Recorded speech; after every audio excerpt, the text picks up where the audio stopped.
Hi, Facebook. Hi, IG. How is everyone doing today? It is Monday, 27th of April. April is almost done, guys. This is Dr. 𝘿𝙧 𝘿𝙚, Performance Plus Physical Therapy. And I'm continuing my Q&A series, Q&A with Dr. D. Ask me questions. I'll answer them for you. This week, we're starting to talk about the lower back, which there's so many questions to answer in this. I'm just going to get set up on IG here, guys. 1 second. All right, there's so much to talk about when we talk about the lower back.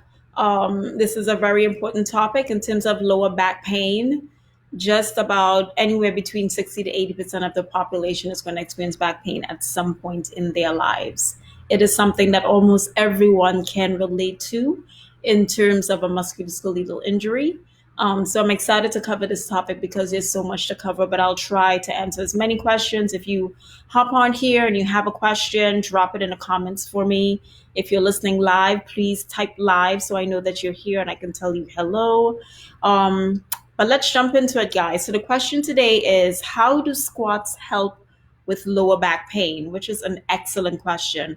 I got this question quite a while ago from a patient who didn't quite understand why I was asking him to work on some squatting exercises and squatting techniques, even though his back was hurting him, because it seemed very unrelated to him. So I'm going to dive right into that.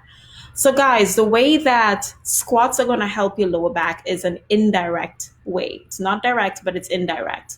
The muscles that perform the action of a squatting motion are primarily two muscle groups. It's going to be your quadriceps muscle, which is a muscle on the front of the thigh, and also your glute muscles, which is on the back of your pelvis, okay? The glute muscles, glute maximus, is responsible for hip extension, and the quad muscles, which is the ones at the front of the thigh, are responsible for knee extension. And when you go through the position of going through a squat, you're actually using those two prime muscle groups in order to bring the pelvis forward and up, and also when you get back down into your squat to bring it down, lower down, and back, okay? Now, guys, think about your daily activities and think of how many times you go into or you mimic a squat position. Like, literally think about it. You roll up, you get out of bed, and you roll up and you sit at the edge of the bed and you stand up, squat number one. You go to the bathroom, and you sit on the toilet, squat number two. If you have stairs in your home or to get out of your house or in your office and you're walking up and down, mini squat on each leg, squat number three, squat number four. You bend down to pick up a pencil, that's squat number five. We perform this action multiple times during the day, over and over and over again, okay? So the real purpose of us training as physical therapists to really work on your squat position is to make sure that the mechanics of that motion is efficient for you so that your back is not taking up the work of doing that motion. If the quads and the glutes are not strong enough, as you go through that squatting motion, either as you go down into your squat, if you're picking up something, for example, a box from the floor, or as you're standing up from a chair, if those two muscle groups are not moving, the next one that's going to kick in is your lower back muscle, your lumbar extensors.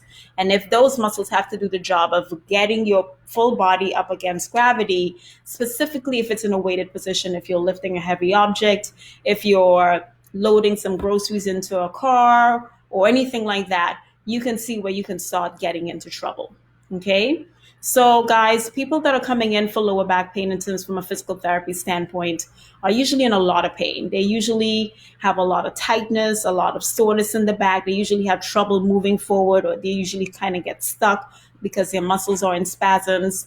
The purpose of working on these exercises is to give some help and feedback into those muscle groups so that you can do the activities that you do every single day. Does the back lift you? No. Well, it shouldn't if you're lifting correctly. But if you prime those muscles, the quads and the glutes to do the work for you, then it can allow the back to relax and also allow you to perform those mechanics correctly so that you're not putting your lower back at risk. So that's the short answer of how doing squats can help with lower back pain. It's an indirect cause. It's not that, by fixing the quads, it's not some weird connection where if you fix the quads then your back will magically get better. But through the mechanics of how the body works and how you are moving through space If you sit down, if you stand up, if you are going downstairs, even if you're running or you're jogging or you're standing for a long time, the muscles that should really be supporting you in that erect position or moving you through that motion are your quads and your glutes and not your lumbar spine. Okay. So if for any reason you are overusing your lumbar spine, it can be painful for you and it can produce back pain. And that's the purpose of really retraining those muscles and allowing each mechanical position that you're getting into. You're sitting, you're standing, getting in and out of bed, sitting on the toilet, all of those positions, you want to make sure that the right muscles are doing the job for you. Okay. Comment live if you're commenting live. I see a couple of guys on Facebook. Drop any questions that you may have in for me. I'm just going to do a quick check of Instagram. I'm doing both feeds at the same time, guys, so bear with me. Does anyone have any questions about that? And it seems like a really weird combination of like squats, because squats, you're thinking of, people who are doing athletic stuff and they're lifting and they're doing all this fun stuff. And you tend to think of bodybuilders and really fit and athletic people that are doing squats. When the fact of the matter is that everybody squats every single day. Everyone squats all the time. Moms a squat to pick up their babies from the floor. Okay. Dads a squat, 60, 70-year-old dads squat when they get onto the toilet. We are doing that motion all day, every day as a function of our daily activity. So if those muscles are not primed and not working correctly, if the mechanics are off, or those muscles are not strong enough to support you, another muscle group is going to have to kick in to help you out, and that is the lower back. Okay. So I hope that explanation was helpful for you guys. The concept of us doing squats multiple times a day without thinking of exercise, as in we're lifting weights, is something that's a little bit novel to people because we don't think of squats as something that we do every day, but we really do. So I urge you guys to pay attention to that. The stronger you are in your legs, is the stronger that you're able to actually mechanically move your body a little bit better. And that's how it kind of plays into the lower back. Okay. So I hope that was helpful for you guys. I'll be back here tomorrow. If you have questions, drop a comment in, shoot me a DM if it's something of a personal nature that you'd rather not get into. And I will see you guys back here tomorrow. All right. Have a great Monday. Bye.